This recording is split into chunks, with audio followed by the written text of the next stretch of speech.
Welcome to the 8 Billion Project, where we're on a mission to make an impact by discovering and sharing the purpose of every person on this planet. I'm your host, Liza, Florida. Enjoy today's episode. Hi, everyone. Welcome to the 8 Billion Podcast. I am your host, Liza, Florida. And today I've got a special guest, Deborah Chalk. Deborah is a certified Wayfinder, life coach, and endorsed mind-body magic coach. She helps parents be the kind of parent they want to be without running on empty. Her work helps clients feel more calm, creativity, and confidence so they can be the most fulfilled version of themselves. Welcome, Deborah Chalk, to the 8 Billion Podcast. How are you doing today? I'm having a great day. How about you, Liza? I'm having an amazing start to my morning. I know there's an 8-hour difference between us. So you are ending your day as I am just beginning, but this is a great way to start off my day. But I just wanted to say thank you, though, Deborah, for coming on and sharing the work that you do and your story. Oh, it's an absolute pleasure. I'm so glad to be here. So what I'd like to start with is, could you let the audience know exactly what you do? Because this is what actually caught my eye, was the mind body magic coach. But I know there's more to it with all the work that you do. So if you could give the audience. Yeah. Well, let's start off with the mind body magic. This is quite new to my work. So I'd always followed the work of Abigail Morgan, and I learned about mind body magic from her, and I took her coach training, which is mind body magic coach training. And these skills that I've learned just took my own life to a new level of calm, a new level of centeredness, a new level of, being able to throw with things that life throws at you. I think that I'm somebody who thinks very hard about things. And unfortunately, if you're somebody who thinks very hard about things, it can lead to anxiety and a tendency to worry and being all up in your head. And I think, Liza, I lived up in my head. And so with the mind body magic, the first thing it does is it helps you to become more embodied, so that instead of just being in your thoughts all the time, your head is actually, you feel connected to the rest of your body. And, I've worked out all my life, since I was a teenager. I've always worked out, and I do ballet. And so you'd think that somebody that did stuff like that would be connected to their body. Mm-hmm. And yet you can work out very regularly, but be completely tuned out of your body altogether. So that was the first thing. No, absolutely. I agree. I just wanted to chime in because I've dealt with anxiety most of my life. And it wasn't until I tuned in that I started releasing a lot of that anxiety. Mm-hmm. So go ahead. I'll let you continue. Sorry for the interruption. And then the next thing beyond that was allowing emotions, being with emotions instead of stuffing them all down, and also listening to the messages that emotions have to give you. So often we're told, don't cry, don't make a big deal, don't show your feelings. Culturally, that's part of what we're told, even as a child, if you hurt yourself, don't make a big deal of it. We need to get on and all of this. And so you learn very early on that emotions are just inconvenient, and would you please rather not have them? And then, even it's part of British culture, particularly, we talk about having a stiff upper lip. And I know certainly, it's part of American culture as well, is that you have the calm, confident front to be able to get through things and show how capable you are. So it's part of Western culture. We're told to stuff our emotions down. And so I think that for me, it was becoming able to be with the emotions and to hear the messages that those emotions have to give. And then on from there, a lot of stuff about the stories that we tell ourselves, about ourselves, the beliefs that we have, and helping you to use neuroplasticity so that instead of having all those old kind of brain connections where you're telling yourself things like, I'm not good enough, it's too hard, that's beyond me, that these are just connections within the brain that we make stronger and stronger the more and more we think them. And so to find ways to dismantle those. And then the really wonderful thing is when you start to do all of those first three parts, so you're connected to your body, you're listening to your emotions, you're noticing the mind, then you're able from there to start discovering your inner wisdom. And that's when things start to get really interesting and really exciting. No, absolutely. I agree, because it wasn't until I did all of that stuff all together, or all like connecting the mind, body, and soul. First of all, sometimes the body speaks to you way before even everything pulls up. And then you're always wondering what it is. But then, like you were saying, if you're always in the mind, it's really hard to like make those connections and truly decipher what it is that you're truly pulling up. Now, Deborah, what actually had you get into this work? Okay, well, I've been a coach since 2013. And before being a coach, I worked in finance and merchant banking in London, and banking and jobs, insurance jobs. And then I worked as a teacher. So I was teaching primary school age children, which is sort of age 7 to 11 in the UK.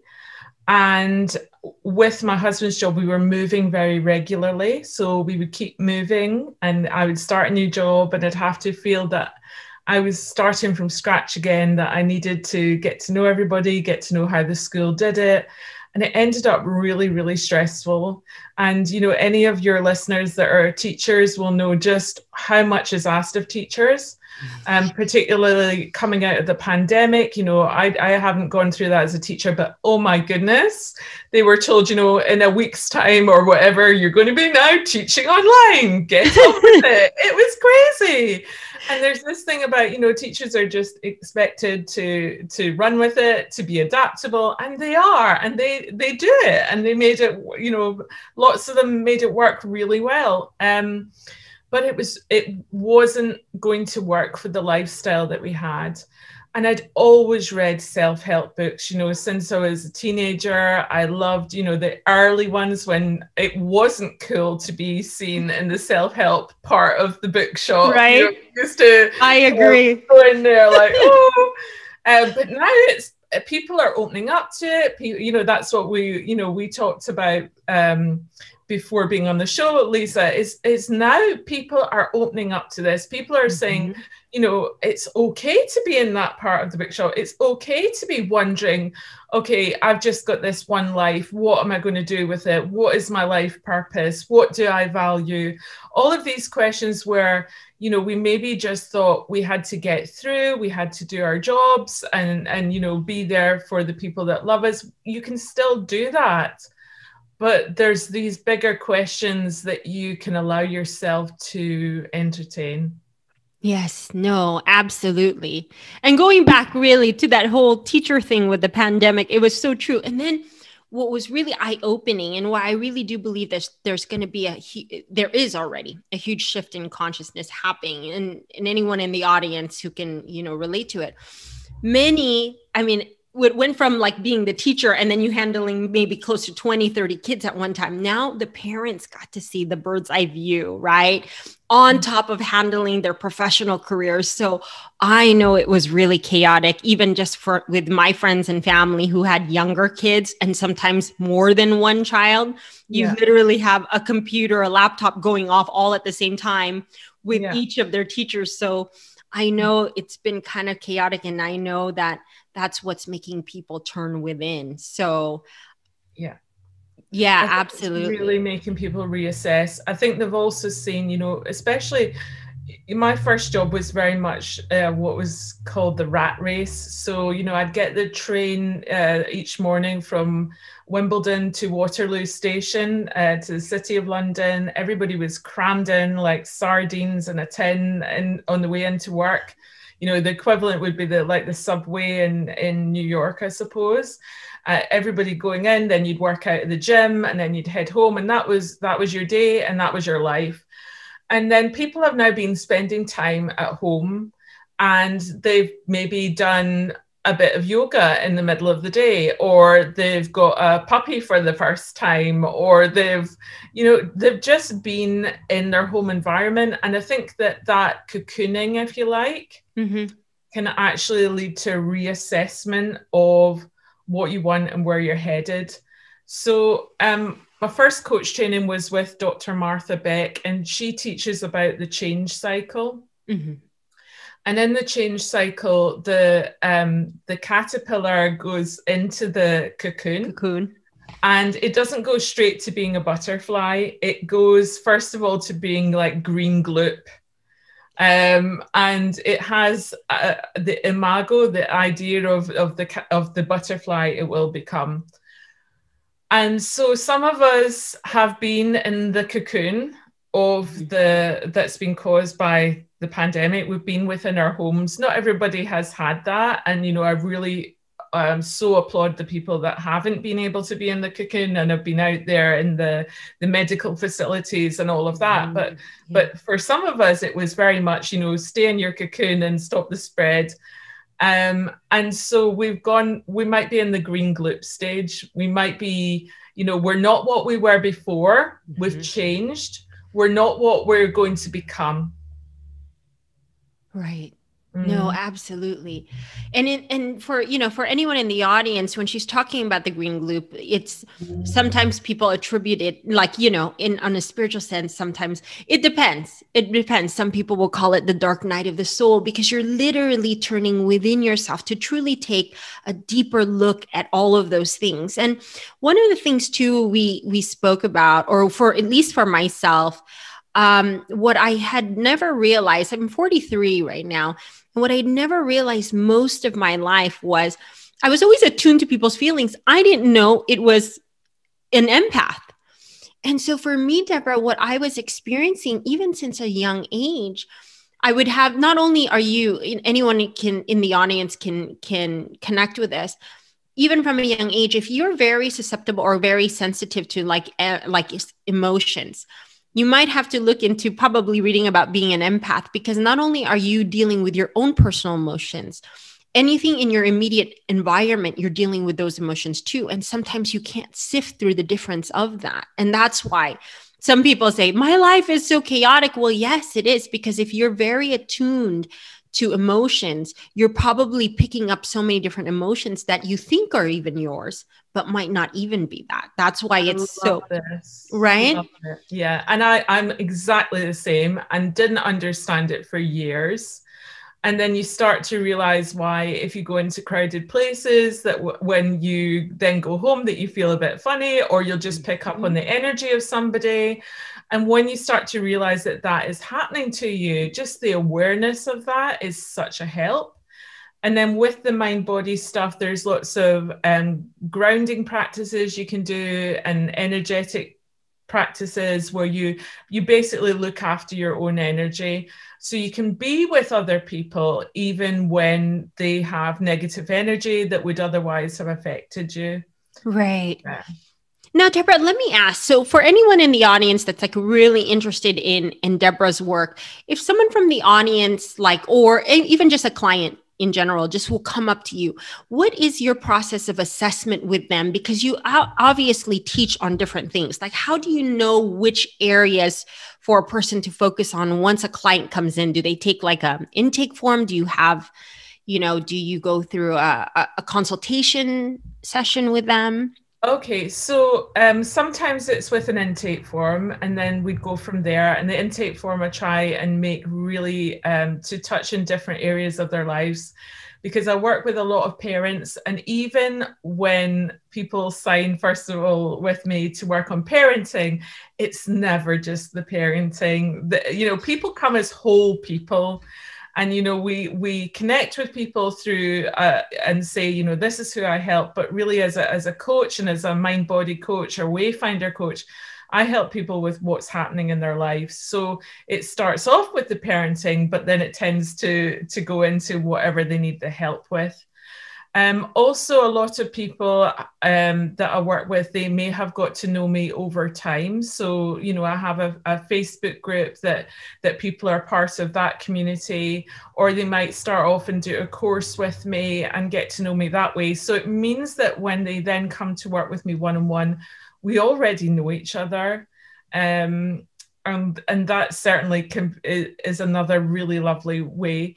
People that tend to be drawn to my work, they're drawn to it through the things that I write, or things like, you know, this podcast that I come on, and they get to know me a bit through that. And then the attention is then on them.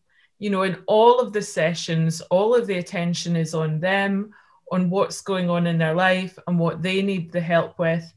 And so what we tend to do is the things that they're struggling with currently, but then with that, we're applying the mind-body tools. And so they're getting to know and understand the tools in application with what's going on in their life. And once they've learned the tools and understand how to use them, it means they can then go away and use them with anything that comes up in the future. So it's not my intention that I would, you know, somebody would coach with me forever. You know, you get clients that just like to, you know, coach long term, or they might come back after a while and say, oh, I've got this other thing in my life, let's work on that. But you're really helping them to use the magical tools for themselves.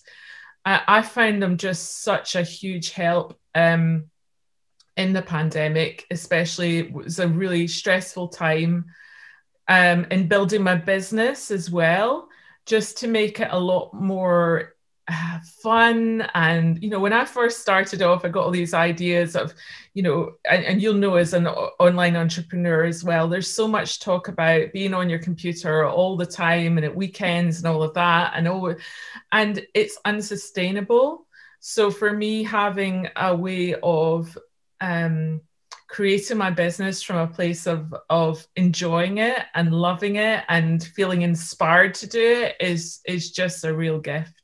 Yeah, no, absolutely. Now, Deborah, when you started off with your work, did you always, I know like you tend to work with a lot of parents.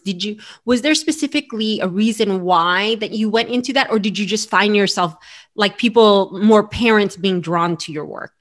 Okay, so I was the biggest niche hopper, if you like. You know, if any fellow entrepreneurs out there will know how easy it is to say, oh, maybe it's that. Yeah. I knew it was, you know, it's kind of sensitive, empaths, creative people, and who were interested in feeling calmer, feeling more creative, and feeling more confident.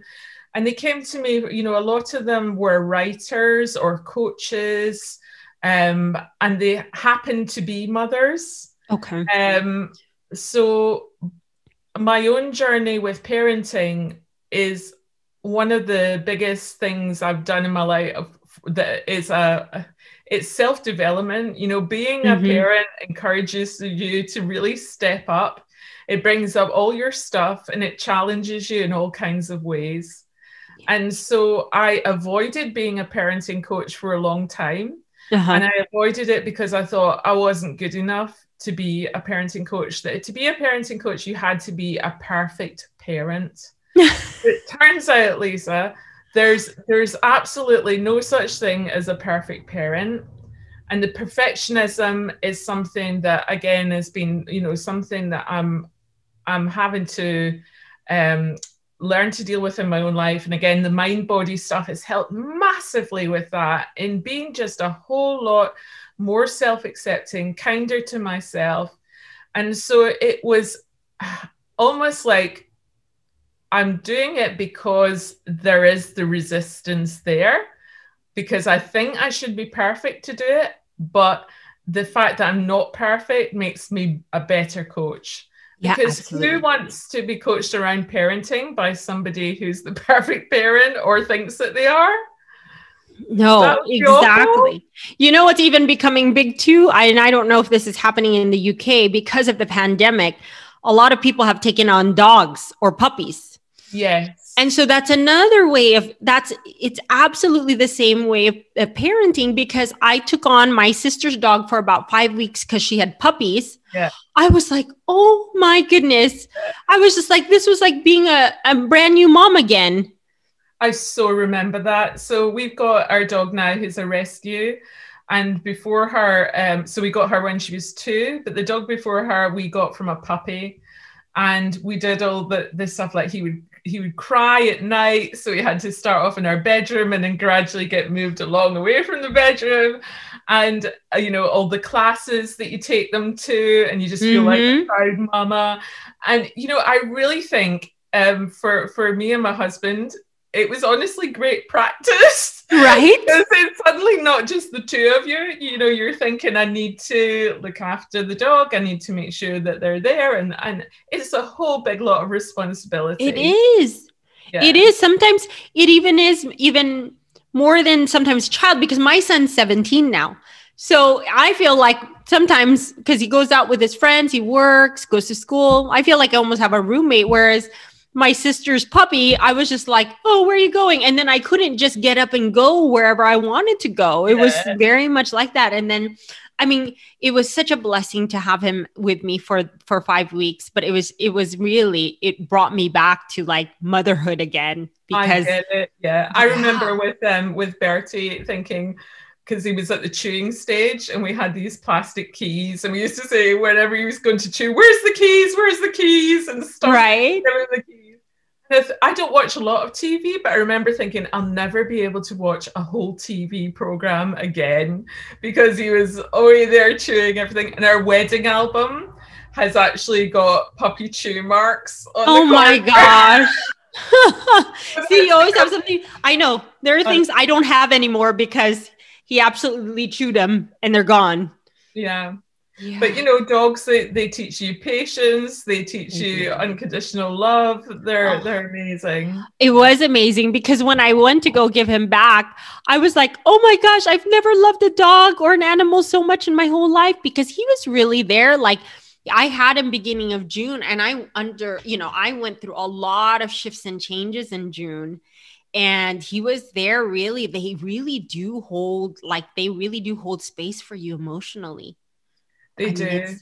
Yeah. My dog now, she really picks up on that. So if you're feeling down, she'll come over and she'll sit beside you, and she's just such a calming influence. Yeah, it's lovely. No, I know we kind of went off on a dog tangent, but I'm pretty sure there's a lot of people in the audience that can relate to that. Now, Deborah, let me ask you, because, I think like what you're saying, that there's a large amount of people in the masses that are still in that cocoon stage. You apparently went through it and much earlier. Now, for you, what was like your thought process as you wanted to? I know what you were saying was that you moved so much that it just, like I think that it suited you in more to probably look deeper into this. But, one thing that I like to always share with the audience is these are stories of individuals who have like had corporate jobs, have worked the 9-to-5s for many years and literally shifted. And what I do like to share with the audience is, like, what was that journey like for you? Did it take several years? Was it a series of events? Was it just like something like clicked for you? Okay. So first of all, I think it's important to know that it felt really bumpy at the time. I mean, people see it and they'll say, oh, this person, it's like when they talk about overnight stardom, you say this person, they became a star. And then you ask them, they say, well, it actually took me 10 years, or I've been doing this and practicing since I was a child. It's although it looks smooth from the outside, it felt bumpy. Yeah. So we moved yet again, and I'd had an interview set up to go for another teaching job. So it was, another really lovely school, and there was every reason why I should go and get that other teaching job. And then going back to dogs, we got the first puppy, and I just did not want to have to leave the puppy. And maybe that was some kind of, just gave me the excuse that I needed to make the break. But at that point, I decided not to take the interview. I didn't go to the interview. I worked with a coach at that time as well to figure out, what to do with the rest of my life. And she helped me see that this love of self-development that I'd had, and it was something that went way back, and I read the books all the time. I just was so enthusiastic about it. And she said, well, why are you not being a coach? And I didn't think it was, it wasn't a traditional job. And it wasn't something that, if I'd said to my careers advisor at school, they would, I actually said to my careers advisor at school, I'd like to have my own business. And they just kind of looked at me as if, no, that's a bad idea. Look at how many coaches there are now. I know. And, it's something that I could have done earlier. I did it in 2013. But I'd done a coach training in about 2011, and it didn't have the practical element that they just said, basically go off and get clients. Mm-hmm. I had no idea how to do that, and no support. I hadn't done practice with people. And in the coach training that I did, we practiced on each other. Mm-hmm. And you got loads of practice before you went out and actually coached people. So it built up a lot of confidence in your skills over time. And so I gave myself permission to be a coach. I'm multi-passionate though, Lisa, and I'm guessing that you are too. I'm absolutely guessing that. I just feel it. Can you feel it? Yeah, I just know it. And I wanted to be a writer as well. So I still do writing. I've done copywriting for coaches. I've done a lot of writing on, like Huffington Post and Mind, Body, Green and Tiny Buddha and things like that. And that's been really fun. But I hope to write fiction in the future as well. I sing opera. I play the piano. I do ballet. It's, the coach means I get to help other people to live a life where they get up on a Monday morning and they think to themselves, yes, I'm excited about the week ahead. And I see that as a coach, I get to do that too. I get to have a life where I do the things that I love, that I wake up thinking, yes, I've got a really great week ahead, speaking to great people and doing fun things. And that doesn't mean you never have challenges, because of course there's always things come up. There's, self-doubt is part of being human. We're never going to get away from that. And so for me, if I can help people to trust themselves, to trust their own intuition, and to trust their own path forward, and to deal with the negative stuff, then when it comes up, then I think that that's a really wonderful thing to be able to do. Yeah, no, absolutely. During the pandemic, and this was before I had even started the podcast, this was the first half of 2020. I was going through a major spiritual awakening, and whatever little I could share on social media, I did, things that made sense to me. And I said, the world is changing a lot right now. And I of course I didn't know that a lot of this stuff would be here for years. Right. And I said, the world is shifting, but you need to get into that creativity part of yourself, right? And everyone has creative gifts. It's just, do you do enough to bring it out? Are you even just in the place where you're happy? You know what I mean? Because some people don't even believe they deserve happiness. And, if that is you in the audience, it even starts with just being aware of that, because sometimes I feel that a lot of people are bogged down by responsibilities of life. Like they feel like they don't have even the slightest bit of time to do anything for themselves. And oftentimes that becomes, you're absolutely right, it's parents. Yeah. Because they're, you know what I mean? They have to take care of their children, and they have to provide for themselves. I mean, put a roof over their head and food on the table. And oftentimes I get that journey is hard, but it is through these creative efforts, like what you're saying, dance, ballet. I love to dance. It's just those little things that make you happy. It's kind of where it all starts. I would love in a minute for you to tell me if I was right on my hunch about you being multi-passionate.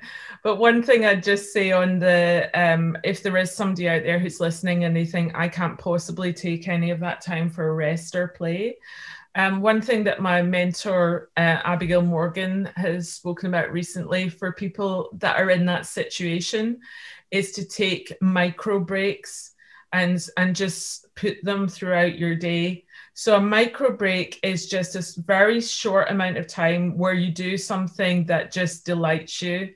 So for example, she gives the example of, you know, you just go and watch your Netflix show for like 5 minutes. Or, Right. you know, just like, I'm tuning in, I'm watching my Netflix show. I can't watch the whole show, but I'm just going to enjoy it and then go back to to the things that you need to do. Or you learn a breathing exercise or tapping, or, you know, you just something, play the piano for 2 minutes and then go back to what you need to do. Just tiny, tiny bits in your day. If you can't do the long bits of rest and play, if that's not possible for you now, just do the tiny bits. No, and I just want to know, thank you for sharing that, Deborah, because I was actually going to ask you if you had some advice for the audience who really don't feel that they have a lot of time. Now, so breathing exercises is one. When you reference to tapping, are you talking about EFT tapping? Yeah. Yes. Yeah. So anyone in the audience, that I came across about 5 years ago, and I was amazed at how that worked. So anyone in the audience interested in that, it is, you know, you could YouTube it or Google it. It's called EFT tapping. That almost worked for me instantly. If you're feeling high anxiety, it teaches you how, like, it's a technique to tap on your meridian points on your body. So if anyone out there is looking for immediate relief right now before you can actually go into additional work, please look that up, because that is very helpful. And I want to thank you so much, Deborah, for bringing that up. Wonderful. But yes, I am multi-passionate about so many things, and dancing is one of them. I grew up dancing. Wow. That's something I haven't been able to do, I guess, you know, but even just like going out on a night out, I know that it's been hard for many people, right? Depending on what the restrictions are in lockdowns, like some people, but you know, what's really interesting, you can probably get on a Zoom group with friends. And that's what most of my girlfriends have done. They've drank together. You know, if that's not your thing, then maybe you can have a little dance. People have done like DJing and all that kind of stuff. So it is the little things, but I am multi-passionate. This live stream and being on in front of camera is something I never knew. So I'm letting the audience know, life will really deliver some surprises if you actually take the time to go on the journey. Yeah. Because I didn't know that my life would, you know, a big part of my life a whole year later would be podcasting and sharing my voice. So did that take courage, do you think? You know, that leap into the unknown when you started off? Yes, I'm actually glad that you asked that, because remember, Deborah, you were talking about, oh, a lot of people experience this stardom and they think that it's instant, but no, you know, I had such a big heart for wanting to help. My journey began in 2008. Even before that, I started reading self-help books at 19. I was like, what am I doing? You know what I mean? I had no clue. I wasn't really conscious. I was just, but it made me feel better. Then my journey truly started in 2008. For me, it was because, you know, here in the United States, we experienced the mortgage meltdown, and I came from real estate. And what ended up happening was I literally was watching everyone lose their homes. I was, you know, like myself, I was going through, financial situation, and you're trying to help everyone and you're trying to help yourself. But that became the beginning for me. But it was my visit to the motherland in the Philippines, where my parents are from, that really changed me. I started like looking at things differently, and I wanted to be more of like service and humanitarian work. But it would take about a 10-year journey for me to for that to truly open up again, and for me to kind of stand in that place.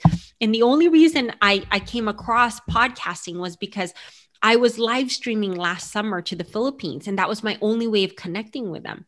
Then someone had approached me and said, have you ever thought about starting a podcast? And I said, no, I haven't, but maybe I should. And in October of 2020, I did, and I expanded it, and I called it 8 billion because of the population. Yeah. So it allowed me to do this globally. And now here I am, you know, interviewing people even from the UK. So love it. It's amazing, the unfolding. It's like somebody sees it within you, and then that allows you to see it within yourself. Yes, absolutely. It was that's very true, because I'm pretty sure that people, either yourself or people in the audience, would say, like, sometimes there's people that could see more in you than you could see in yourself at times. Yeah. And it's just to recognize that and then run with it. Yes. Yeah. Absolutely. Yes, that's something you and I both did. I mean, Deborah, I commend you for actually doing it in 2013 because it took a lot of courage. Because then you go to, like, I remember shortly after giving up teaching and going to a friend's party. And you know, you go to parties and people say, so what do you do? And I just thought, I wish that a hole in the ground would open and swallow me up, because I don't know what I do now. And it's right. And then you're in this liminal period where I wasn't a teacher and I wasn't yet a coach. And then you have to get to the stage, you know, I still come across coaches where they find it difficult to own that they're a coach, to then take on the new identity and confidently say that that's what they do. So you will have people that are in that transition, and then they need to claim the point of arrival and say, yes, I am that now. That is what I've become. Yes, no, absolutely. Deborah, I'm going to go off a little bit here. You know, one of your things that you've actually mentioned with me before is like listening to your intuition. And I think that a lot of people, you know, you hear it all the time, but a lot of people, for you, could you explain, like, either for yourself, your own experience, or what you teach your clients, like how can one truly decipher between their intuition? And you had shared that you were very much in your head for a good portion of your life. But when you tuned in, did you start to realize that, you know, are there any tools that you can help the audience with in terms of really truly tapping into your intuition and being able to decipher it? Sure. Well, I can help with a short form of the KIND process, which comes from the work of Abigail Morgan, the lady that I did my Mind Body Magic coach training with. So in the KIND process, the K stands for know your body. So when we do this with a client, you would close your eyes and you would connect with your body. Some people are so much up in their head that they think, well, how do I even start with that? So if you want like a really kind of baby step to practice, just notice your toes and notice your feet. And you can practice just doing that. You know, you're in the middle of your day, just notice your toes and notice your feet. And the reason for doing that is your feet are as far away from your head as you can get within your body. And so it's a really simple way of getting out of your head. It's like, oh, look, I've got toes. Oh, look, I've got feet. And you can just be switched off from that for the rest of the day. But just first of all, notice your feet. And then when I'm doing that with a client, we might do a body scan, or we might do a body awareness tool. You know, I teach one gorgeous golden elixir one where you imagine golden elixir taking all the stress away. So you tune in with your body first of all. And then the next thing is you inhabit your emotions. That's the I of the KIND process, is to inhabit your emotions. And the simplest way to start off with that is to ask yourself, what am I feeling? And again, this is something you can do just in that moment in the day. You just stop and you ask yourself, what am I feeling? You might know, Liza, what it is. You might know, I feel anger, I feel sadness, I feel joy, but you might not. It might just be, I feel a blue feeling around my neck, and I feel a heaviness around my left knee. You know, it might just be the physical sensation of the emotion. So that's the I. So we've started off the K, know my body, hello feet. Yes. The I, inhabit the emotions, what am I feeling? And then the N is to notice the mind. So you just notice what you're thinking. And then with clients, we do lots of work around those thoughts and around what they are and all of that. But for this simple form of the KIND process, you're just going to notice what you're thinking, and you're going to imagine putting it in a cartoon bubble above your head. Okay. And you just leave it there for later, and it'll be there when you need it. Right. I often think of this, you know, in Charlie Brown, where the grown-ups all used to go, wah, wah, wah, wah, wah, wah, wah, wah. Yes. And you didn't really know what they were saying. Just put all the thoughts up in a Charlie Brown speech bubble and leave it for there, and know that it'll be there when you want it. So that's the K, the I, and the N. And then the last one is the D, discover your inner wisdom. So for discover your inner wisdom, we'll get a little bit woo here.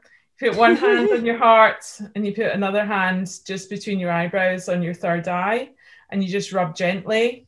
And then you take the hand from your third eye and you just rub it on your crown, which is another energy center in the body. And then you just ask, what do I need to know? What do I need to know? You tune in and you listen to what comes. You can have a notepad and you can write it down. Don't worry if nothing comes, because it might come later on in the day. It might come next week. Or you're just actually saying to your inner wisdom, hey, I'm here for you.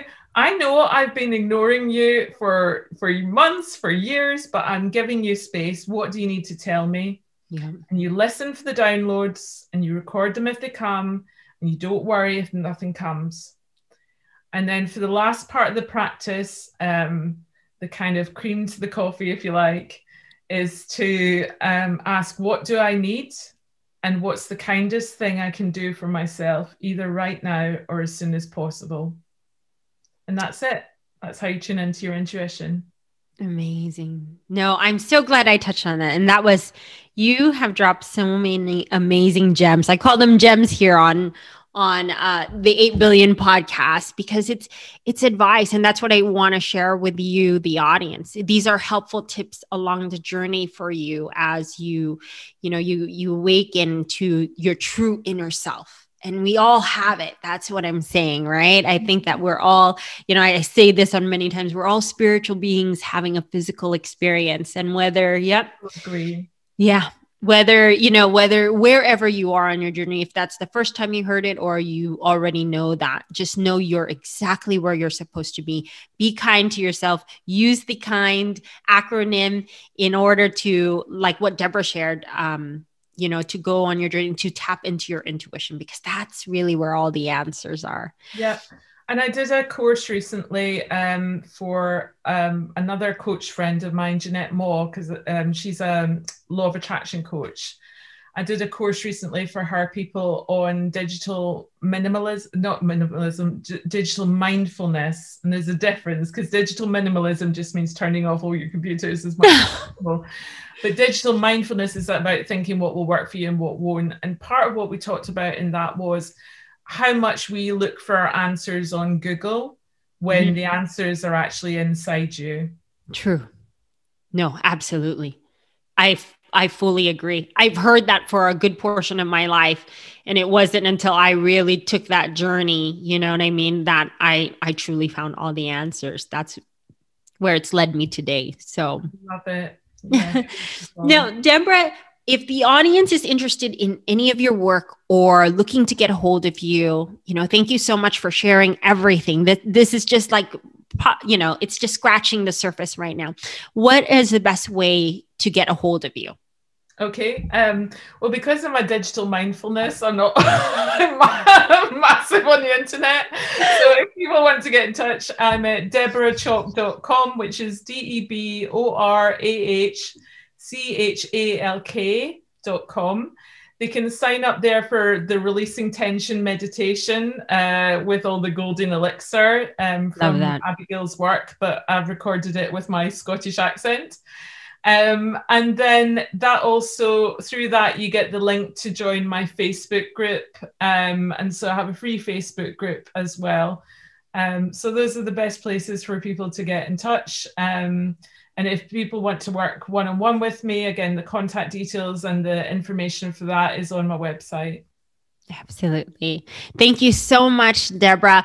Let me ask you, any parting words with the audience that you'd like? I mean, I know I try and do this with almost every guest because everyone brings something different to the table, but any parting words that you'd like to leave the audience with, like any gems of advice? Let me think. So I think it's really that you have your own best answers. Mm-hmm. And to just tune into those and to start to, have some kind of practice where you regularly tune in. So for some people, that's journaling. For some people, it would be the KIND process. For some people, it's their yoga or meditation. And it can just start with something really simple, like noticing your toes.